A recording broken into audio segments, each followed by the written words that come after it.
Hello friends, this is Jatin Nirmala from Keshav institute Indore. आज हम लोग बात करने वाले एक ऐसे टॉपिक की जिसकी बहुत ज़्यादा डिमांड भी रहती है और जिसकी बहुत ज़्यादा नीड भी रहती है। तो सर उस टॉपिक का नाम है टाइम स्केड्यूल फॉर CA-CPT कि सर हमें कितने आवर्स एक दिन में पढ़ना चाहिए या हमें किस तरीके से हमारे दिन को प्लान करना चाहिए। तो बेसिकली हम लोग इस चीज़ को स्टार्ट करते हैं। अब समझना इस बात को है कि सर कैसे करें। अब यहाँ पे दो ऑप्शन ये होंगे कि एक तो हो सकता है कि आपके स्कूल्स जो आपकी कोचिंग से वो बंद हो चुकी हो और एक कोचिंग चालू हो। एक बेसिक सी बात बोलता हूँ, अगर कोचिंग चालू हैं तो अराउंड आपकी 8 से 9 घंटे की कोचिंग चल रही होगी।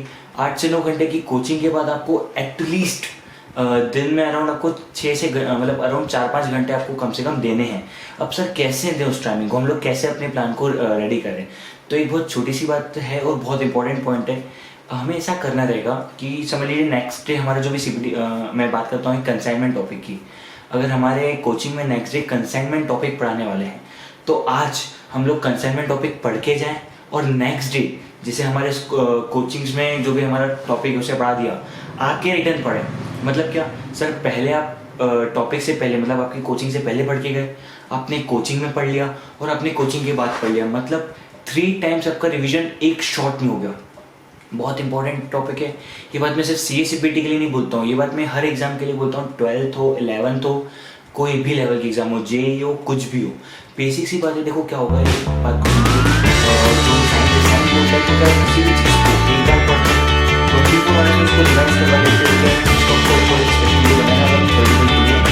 थोड़ा सा रिव्यू देना कि अगर आप किसी चीज़ को बार बार रिवाइज करते हैं तो होता क्या, उस चीज़ को बार बार रिवाइज करने से हमारे दिमाग में वो चीज़ सेट हो चुकी होती है, हमारे भूलने की प्रोबेबिलिटी बहुत कम हो चुकी होती है। तो हमें क्या करना है, हमारा मेन जो ध्यान रखना है वो हमारा मेन ध्यान रखना है कि जो हमारी पकड़ हो इतनी मजबूत होनी चाहिए जिसकी कोई हद नहीं है। अब होगा क्या, आज मैंने इस सारे का एक टॉपिक पढ़ा, बहुत सारे डाउट क्रिएट होंगे। अगले दिन सर हमें पढ़ाएंगे, जो भी आपके रिस्पेक्टेड टीचर्स हैं वो सब आपको टॉपिक पढ़ाएंगे। उस समय आप सारे डाउट्स क्लियर करोगे। क्या होता है, देखो एक बहुत छोटी सी बात है, हमेशा जो डाउट्स क्लियर होते हैं ना वो हमें दिमाग में ज़्यादा ध्यान रहते हैं। आपने एक बार पढ़ लिया, आपने अगले दिन जाके पूरा सर से कंसेप्ट समझ लिया, आपके डाउट्स भी क्लियर हो गए। उसके बाद आपने आके घर पे रिवाइज कर लिया, विदिन 24 आवर्स आपका 3 बार रिवीजन हो गया। उसी चीज़ को आपका जैसे 3 बार रिवीजन हो गया ना, आपको थोड़े दिन बाद जब टाइम मिले आप उसे कर सकते हो। इस रूटीन को आपको रखना है आपकी कोचिंग के समय में। कोचिंग के समय में एक बच्चा जो गलती करता है वही करता है, पूरा अकाउंट उठा लेता है, पूरा लॉ उठा लेता है, पूरा इकोनॉमिक्स उठा लेता है, पूरा क्यू उठा लेता है। सबसे बड़ी गलती होती है एक बच्चे की। सर आपको जो चारों चीज़ें हैं उन्हें मेंटेन करके चलना है। चारों चीज़ें मेंटेन कैसे करना है, जो अगले दिन होने वाला है उसे भी करना है, जो आज हमें पढ़ाया था उसे भी करना है, और जो होमवर्क वो तो करना ही है। सर रीज़न ये होता है यहाँ पे ऐसा करने का। अब यहाँ पे एक लोड ये भी आ सकता है, बच्चा बोलेगा सर इतना पढ़ लिया तो फिर तो दिमाग मेरा ब्रस्ट हो जाएगा। देखो बेसिकली होगा क्या, आज ऐसा लग रहा है कि यार बहुत लोड हो गया है, लेकिन आपकी कोचिंग चलेगी अराउंड 1-2 महीने। 1-2 महीने से ज़्यादा तो कोचिंग चलती नहीं है, हार्डली 3-4 महीने, उससे ज़्यादा इंडिया की कोई कोचिंग नहीं चलती है। तो इतना अगर आपने पढ़ लिया तो आपको रिवीजन की ज़्यादा ज़रूरत नहीं पड़ेगी। लास्ट मोमेंट जब होगा एग्जाम के थोड़ा सा टाइम पहले, जब बहुत ज़्यादा क्रूशल टाइम होता है, आपके लिए वो टाइम एकदम ईजी होगा। आप मज़े मार रहे होगे उस टाइम में। क्यों? क्योंकि आपने 3 बार रिवीजन कर लिया है। 3 बार रिवीजन के साथ सर टॉप करने से आपको कोई नहीं रोक सकता। ये एक बेसिक मूल मंत्र है, how to get 90% in CPT। सिर्फ यही एक लाइन है, यही एक पॉइंट है जो यहाँ पे मैं बताता हूँ कि सर हाउ टू गेट 90% के लिए क्या करना है। हम लोग पूरा सीक्वेंस में चलते हैं। मतलब मैं आपको सिर्फ ये नहीं बताता हूँ कि आप कोचिंग के बाद कैसे प्रिपेयर करोगे, कोचिंग में कैसे प्रिपेयर करोगे। मैं आपको पूरा कंटेंट दे रहा हूँ, आपको टोटल CPT कैसे प्रिपेयर करनी है। देखिए एक और बात मैं हल्की से यहाँ पे लिंक कर दूँ, मैंने नीचे डिस्क्रिप्शन में लिंक डाली हुई है कि हाउ टू प्रिपेयर मतलब how to crack CPT। How to crack CPT और how to get 90% in CPT दोनों में डिफरेंस है। हाउ टू क्रैक CPT में मैंने सिर्फ इंपॉर्टेंट टॉपिक्स तक बता दिए।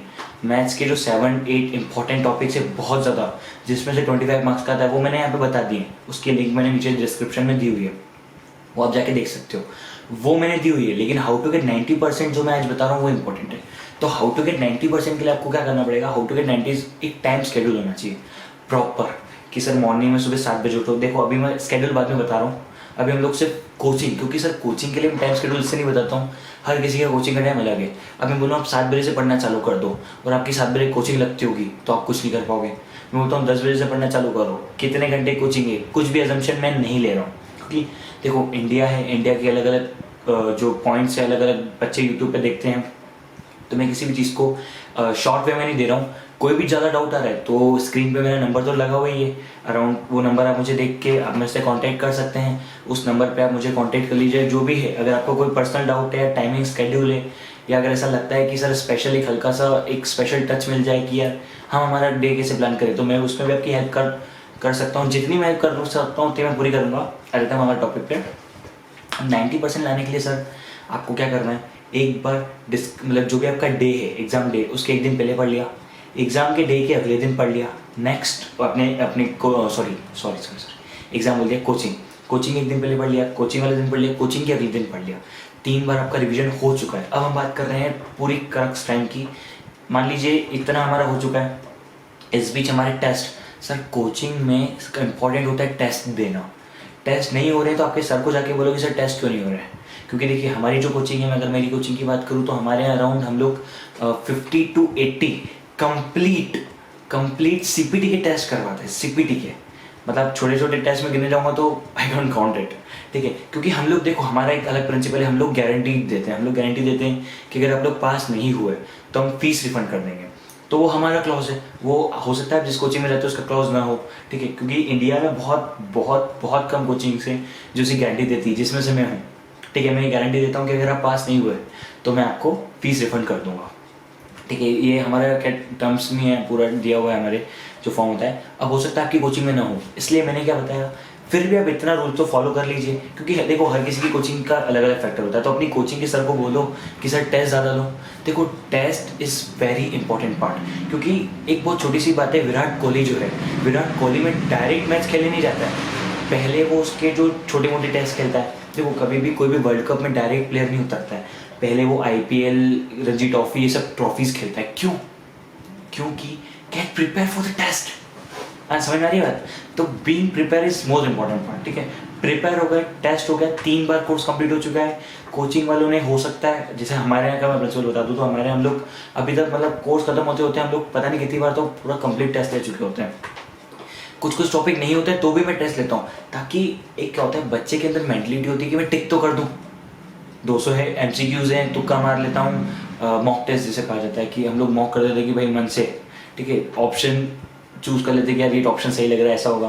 तो उससे बच्चे की हमें पता पड़ता है कि वो बच्चा किस स्टेज पे। ये बात मैं आपको इसलिए बता रहा हूँ कि आप भी ऐसा करें, ठीक है। पूरा कोर्स कंप्लीट नहीं हुआ है तो भी पूरा पेपर उठा के सॉल्व करके देख लो, सब पे टिक करके देखो, पता पड़ेगा कि अपना सक्सेस कितना अच्छा है। नहीं है तो मत करना फाइनल में, ठीक है। नेक्स्ट अब मैं इंपॉर्टेंट बात चालू करने वाला हूँ। इंपॉर्टेंट बात ये है कि अगर हमारी, अब मैं मान लेता हूँ, अब मैं अजम्पशन ले रहा हूँ कि सबकी कोचिंग खत्म हो चुकी होगी।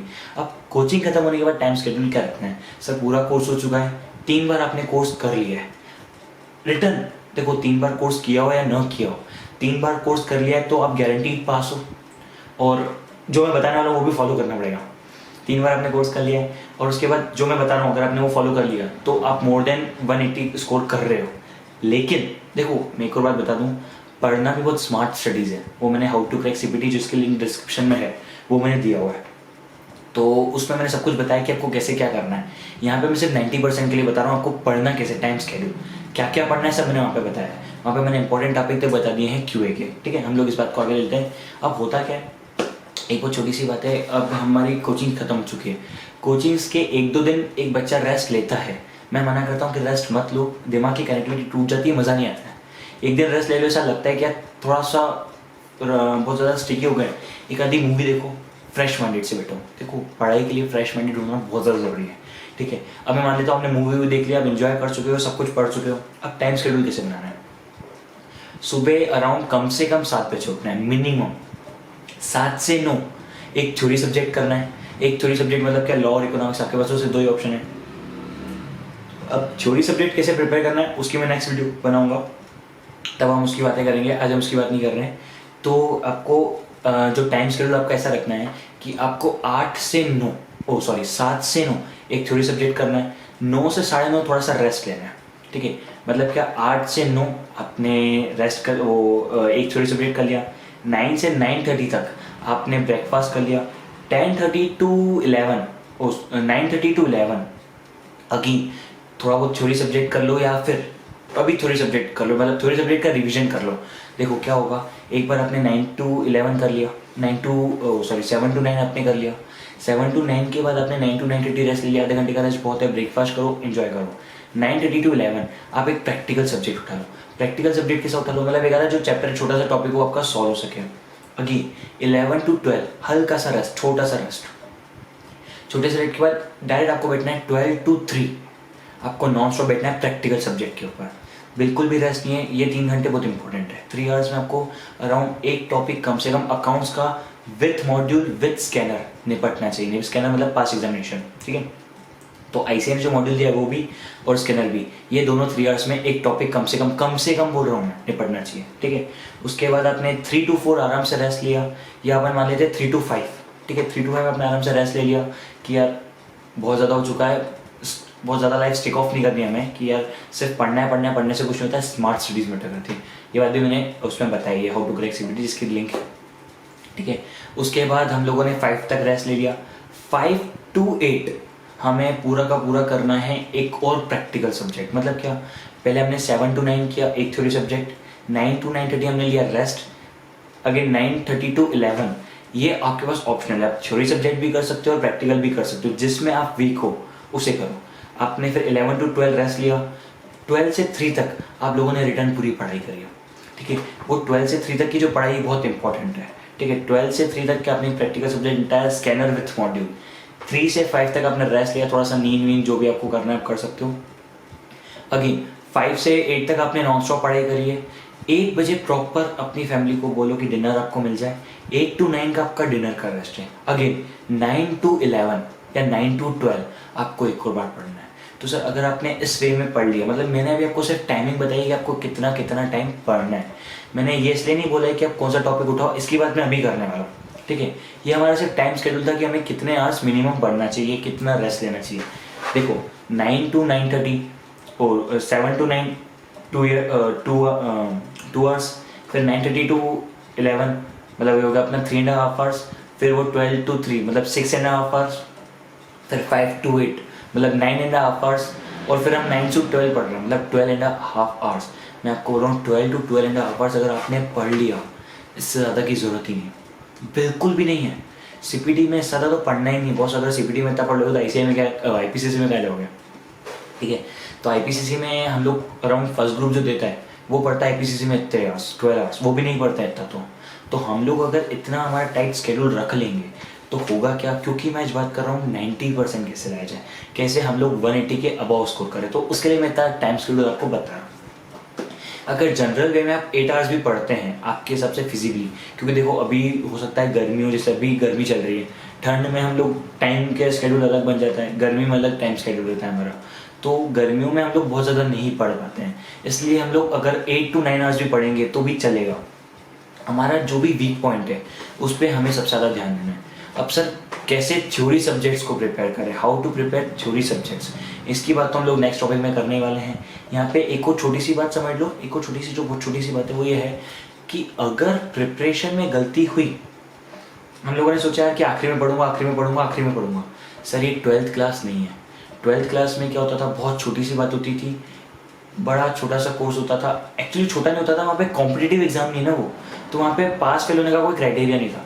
यहाँ पे ये कॉम्पिटिटिव एग्जाम है, मतलब बहुत लोग दे रहे हैं एग्जाम, कंपटीशन बहुत ज़्यादा है, तो उस तरीके की मेहनत भी होनी चाहिए, उस तरीके का मज़ा भी आना चाहिए, ठीक है। तो जो भी मैं टाइम शेड्यूल बताया उस पर आप कर सकते हैं। जनरली हमेशा मॉर्निंग में 11 तक हमें थ्योरी, अब मैं अपना ओपिनियन दे रहा हूँ, हमें 11 तक जो होनी चाहिए वो हमेशा थ्योरी सब्जेक्ट करना चाहिए। अराउंड 11 के बाद